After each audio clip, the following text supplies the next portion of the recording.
I came home, I was drunk and high.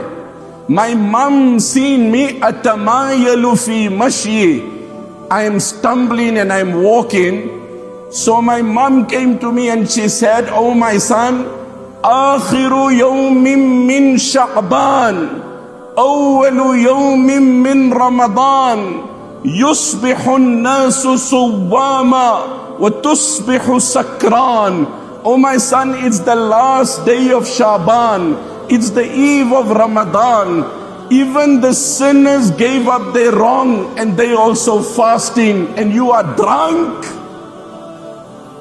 In my naivety, in my stupidity, in my intoxication, I slapped my mom and she fell into the fire. It's been more than 30 years I'm coming for Hajj. Every year one person comes to me and tells me Allah's rejected your Hajj.